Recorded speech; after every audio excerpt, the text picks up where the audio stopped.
karena saya yakin dari kita sebagai manusia, kalau merusak hal-hal yang merusak lingkungan itu ada timbal baliknya. Bisa jadi seperti ada banjir dan segala macam itu. Jadi ini hukum alam. Jadi kalau kita tetap bisa menyelamatkan alam ini, insya Allah kita tetap dalam keadaan nyaman, tidak ada bencana-bencana lain.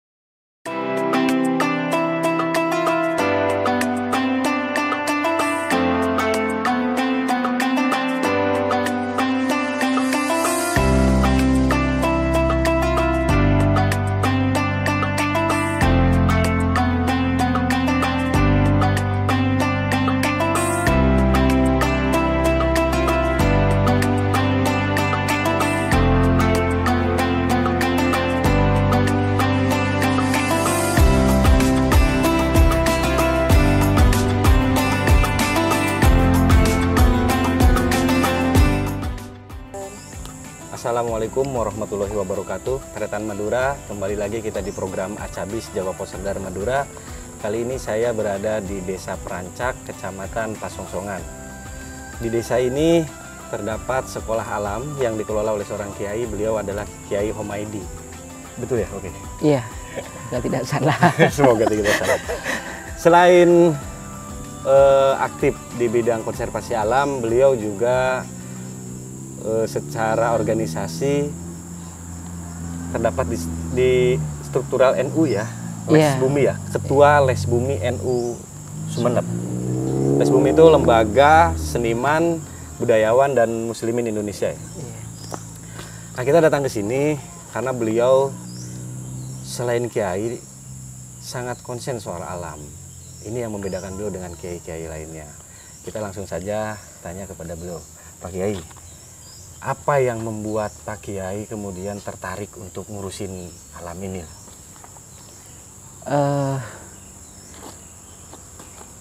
Dari persoalan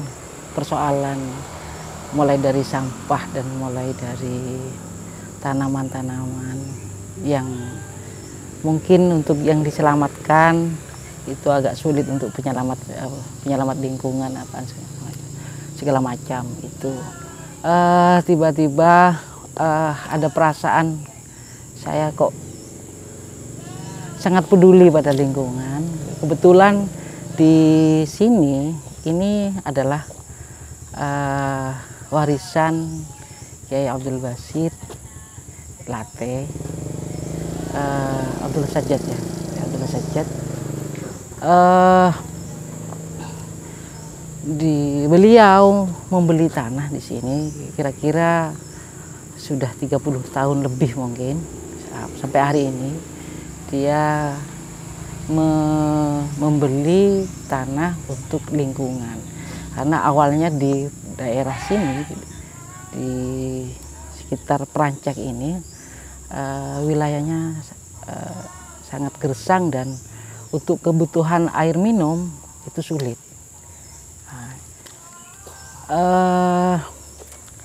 Itu yang mungkin saya tertarik di situ untuk menjaga alam itu.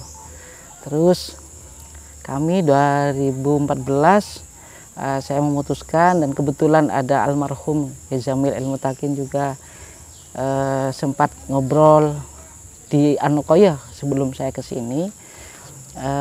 Ada beberapa kiai waktu itu, yaitu Kiai Zamil El-Mutakin almarhum, terus Kiai Ainul Yakin sekarang menjadi ketua yayasan di Anokoya, dan saya, terus ada juga aktivis lingkungan yang ada di Lumajang, A.A. Abdullah Kudus.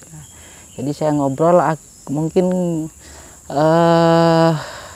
waktunya mungkin hampir sehari mungkin ngobrol tentang persoalan persoalan tentang Anukoya dan juga persoalan sampah dan juga aset yang punya Anukoya yang tidak ada yang ngurusin. Terus yang diharapkan para masayih di Anukoya itu untuk khususnya Kiai Ainul Yakin dan Manzamil, yaitu menyelamatkan alam yang ada di Asalam, aset dan alam di Asalam ini, di posko konservasi Asalam ini. Pertama karena memang ada isu untuk tambang di sebelah ini ada isu yang sudah masuk dalam isu itu sudah masuk dalam pada kita, yaitu untuk dibikin semen, bahan semen itu. Saya enggak, iya, jadi sampai di sini saya dibantu teman-teman karena memang ini saya di bawah BBM, di BBM Balai Pengabdian Masyarakat. Terus di situ ada bagian-bagian untuk lingkungan ya. Ada di lembaga itu ada bagian-bagian untuk lingkungan. Oke. Apa yang menakutkan ketika di sini terjadi penambangan bahan semen itu? Kalau sampai terjadi ya, apa yang sampean khawatirkan Kiai sehingga sampean harus jaga ini? Yang jelas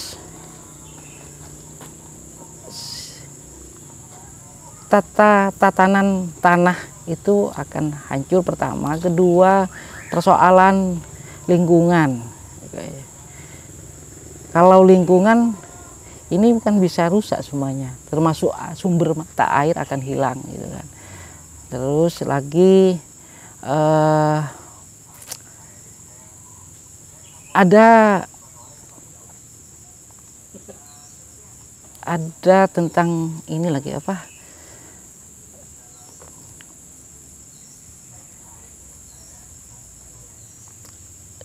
ada makam di sini kan, ada makam yang di atas itu, jadi namanya Pucuk Lenta di situ.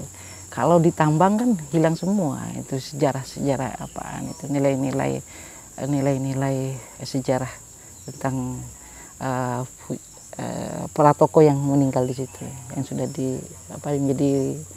sudah berjasa yang sudah berjasa untuk lingkungannya, masyarakatnya apaan itu. Oke, Kiai. Berarti kan sebelum sampean datang ke sini, sebelumnya kan seperti kiai lainnya ya di dalam pondok ya, di Anukoya ya. Iya. Mulai kapan Kiai pindah ke sini, kemudian bagaimana respon orang-orang di sekitar pondok, terutama keluarga terdekat? Alhamdulillah beberapa dari tahapan-tahapan sosialisasi ke masyarakat, saya pribadi punya kemampuan dulu pengobatan untuk ibu-ibu. Jadi sosialisasi ke bawah, pengenalan itu ada keluarga masyarakat di sini itu sakit pakai tusuk jarum lah, itu aku buntur, terus saya ngobrol tentang Asalam apa gitu. Setelah itu saya bikin kelompok perempuan di sini. Bergerak bidang apa? Untuk pemberdayaan sebenarnya. Ke apa? Pengembangan pemberdayaan perempuan. Seperti apa itu? Sekarang bikin keripik cabai. Keripik cabai? Iya. Dibikin di sini? Dibikin di sini. Dijual ke luar? Malah konsumennya ke luar gitu. Luar Madura. Jadi ya ini bagian dari untuk pemberdayaan perempuan itu. Terus di sini untuk pengembangan dan pemberdayaan teman-teman yang mungkin tentang kreativitas karya apaan yang bisa dimanfaatkan atau bisa dijual apaan. Kami sudah mencoba, termasuk bikin batik itu. Terus ada beberapa yang belum terrealisasikan, bikin gelas yang dari bambu itu. Terus tapi bahan bakunya banyak ya di sini. Bahan bakunya banyak di sini. Tapi masih belum final masih. Oke. Tahun berapa sampean menempati tempat itu? Insya Allah 2014. 2014 berarti sekitar 6 tahun. Akhir ya, iya. 6 tahunan ya sudah di sini. Itu ketika sampean pertama kali datang ke sini, situasi tempat ini berapa hektar sih yang sampean kelola? Insya Allah kurang lebih 15. Oke, waktu itu seperti apa kondisinya? Kemudian setelah 6 tahun menjadi seperti apa? Kalau secara struktur ini pohon tetap ya, tapi mungkin ada tambahan-tambahan termasuk musola, kamar mandi dan kamar batik, terus ada kandang kambing, tawa itu susu. Itu. Informasinya katanya ada beberapa tanaman yang ditanam oleh sampean. Iya, ada beberapa, termasuk di belakang ini ada jeruk, terus di timur ada buah-buahan yang aneka macam buah-buahan, termasuk bagian ada yang duren, ada yang pukat, ini di sebelah ini ada pukat ini. Terus daerah utara ada nangka, di sebelah utara ini ada nangka. Terus ada satu yang saya dikirimi teman, baobab yang dari Afrika itu ditanam di sana di sebelah. Berapa pohon? Satu pohon. Tapi kita mau bikin kebunnya sekalian. Kalau yang lain kebun ya, bentuknya kebun banyak kebun, ya. Iya. Sudah menghasilkan belum?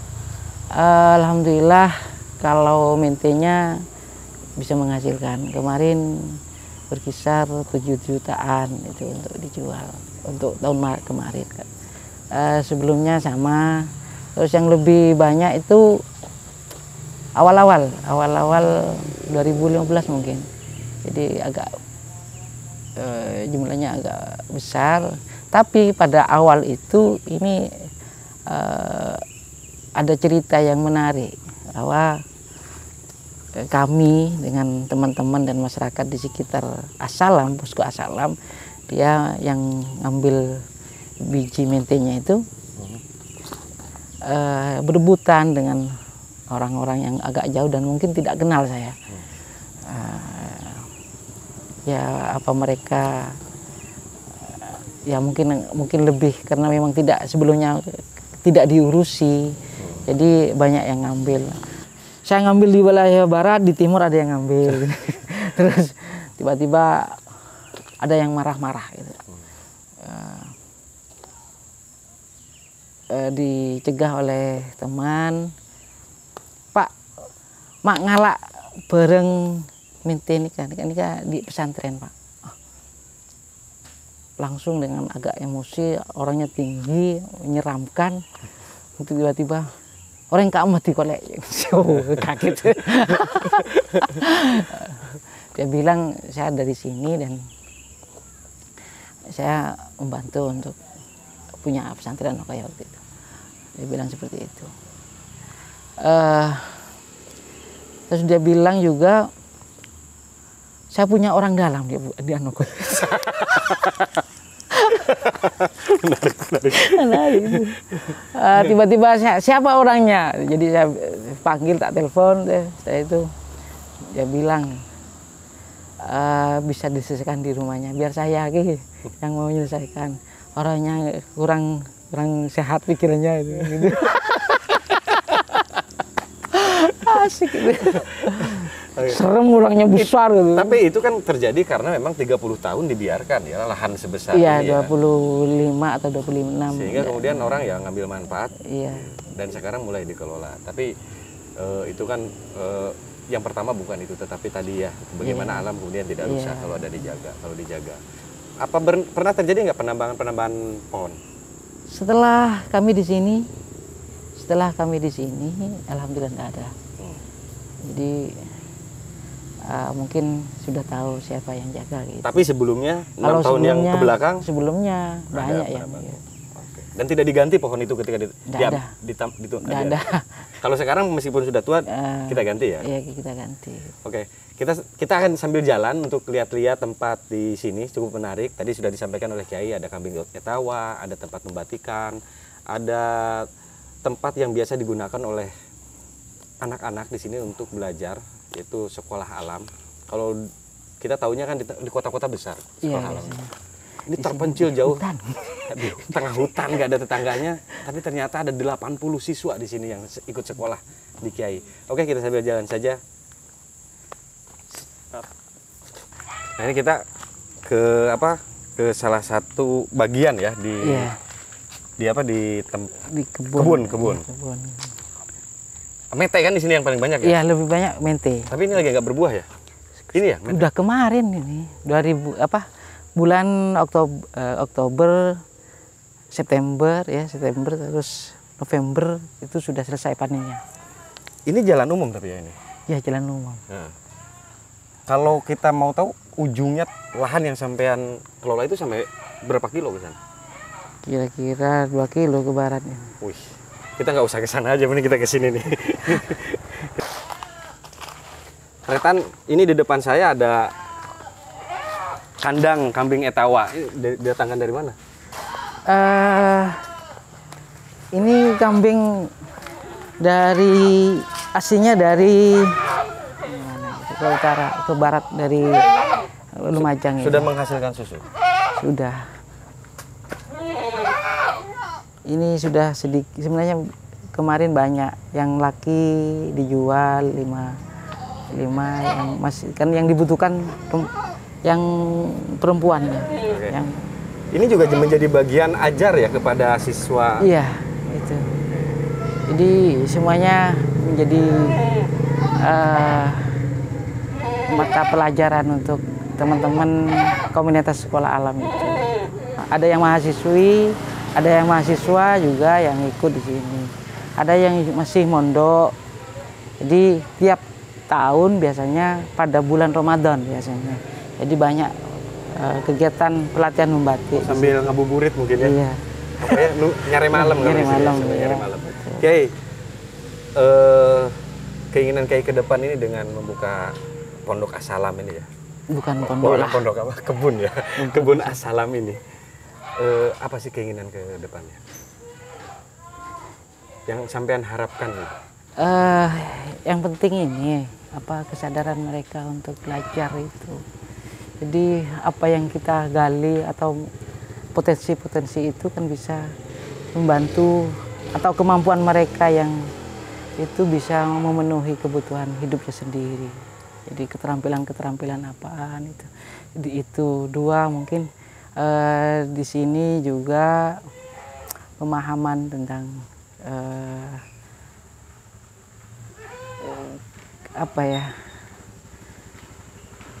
tentang ini ada di sini menjadi tentang sopan santun, akhlak apaan itu. Jadi ada sih anggap itu sebagai puisi, mungkin ada lagunya untuk anak-anak. Jadi nyari ilmu metepak tengka itu. Jadi belajar tentang moral juga di sini. Di sini. Karena memang ada tergerus ya. Iya, tergerus. Tradisi-tradisi ketimuran sudah mulai tergerus oleh perkembangan zaman. Ini pertanyaan berikutnya ini agak pribadi banget sebenarnya. Ada nggak kekhawatiran di dalam diri sampean dengan menjadi relawan konservasi alam ini, gelar kiai, kemudian sampean nggak kelihatan seperti kiai pada umumnya gitu, padahal sampean membawa nama besar Anukoya, keluarga besar Anukoya. Ada nggak kekhawatiran kemudian merusak image keturunan kiai? Insya Allah tidak. Nggak gini, yang penting kan kita bisa berbuat untuk masyarakat itu. Apa yang bisa diabdikan untuk masyarakat, kecuali apa yang saya punya, artinya kemampuan yang bisa digunakan oleh masyarakat atau dimanfaatkan. Saya akan beri contoh seperti membatik. Kalau masyarakat butuh dan mereka ada di sini, mereka berhasil, saya juga merasa bangga juga gitu. Ada di sini yang sudah bisa dia berkarya sendiri dan ada yang mesan sampai dijual ke Timur Tengah gitu. Oke, Tretan, di tempat inilah 80 siswa biasanya belajar tentang alam di komunitas Sekolah Alam As-Salam Anukoya. Tiap hari Jumat biasanya ya. Nggak apa-apa dong. Nggak apa-apa, santai kayak.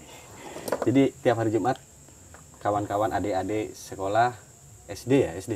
Iya, seusia SD sampai kelas 6. seusia SD dari kelas 4 sampai kelas 6 Iya. ya. SMP ada? Tidak ada. Biasanya mereka belajar apa saja selain tadi ada yang belajar batik juga? Belajar menanam dan mengenal. Dan itu pasti ya? Iya, Itu pasti. bibitnya gimana? Sampai nggak kesulitan? Enggak, artinya karena teman-teman komunitas sekolah itu anak-anak itu mencari pohon dan menanyakan ini namanya pohon apa. Jadi ditulis. Kalau tidak tahu dari kami sebagai pendamping aja. Jadi saya suruh tanya kepada orang tua. Jadi biar ada sinergi orang tua dan anaknya. Gitu. Sampai sendirian ngajarin mereka? Ada 7 atau 8. Siap. Saya dibantu oleh dari teman-teman Anokoya. Dari ada perempuannya, laki-laki saya, terus 2 orang, 3 laki-laki dan 5 dari Anokoya perempuan semua. Oke. Jadi beliau tidak sendirian, ada pengajar ya? Iya, ada relawan ya? Iya, relawan. Relawan yang mau ikut membantu berbagi ilmu lah dengan adik-adik. Iya. Tretan bisa ngecek langsung ya kegiatan KSA itu ya, ada di Facebook, di fanpage ya, Iya. fanpage-nya KSA Asalam ada. KSA Asalam. Nanti bisa ditulis ya Sekolah. di bawah ya, sekolah alam. Komunitas sekolah alam. Ya. Komunitas sekolah alam ini punya fanpage. Tretan kalau pengen tahu lebih banyak bisa lihat di sana ya. Mungkin kami minta tausiah dari jenengan atau apa hal yang harus diperhatikan oleh kami ke masyarakat Madura, masyarakat Sumeneb khususnya. Saya tidak mau menggurui aja, tapi minimal menjelang Ramadan itu kita belajar untuk menahan apa segalanya, keinginan-keinginan yang bisa merusak alam. Gitu. Jadi kita harus mengurangi lah, minimal berpuasa sedikit. Gitu. Karena kalau dibiarkan keinginan itu termasuk penebangan, tambak dan segala macam yang bisa merusak alam. Karena saya yakin dari kita sebagai manusia, kalau merusak hal-hal yang merusak lingkungan itu ada timbal baliknya. Bisa jadi seperti ada banjir dan segala macam itu. Jadi ini hukum alam. Jadi kalau kita tetap bisa menyelamatkan alam ini, insya Allah kita tetap dalam keadaan nyaman, tidak ada bencana-bencana lain, bencana-bencana yang bisa seperti terjadi di tempat-tempat yang lain. Gitu. Terima kasih Pak Kiai. Begitu Tretan, ketika kita menjaga alam, maka alam akan menjaga kita. Semoga pertemuan saya dengan Kiai bisa memberikan pencerahan dan bermanfaat bagi kita semua. Assalamualaikum warahmatullahi wabarakatuh.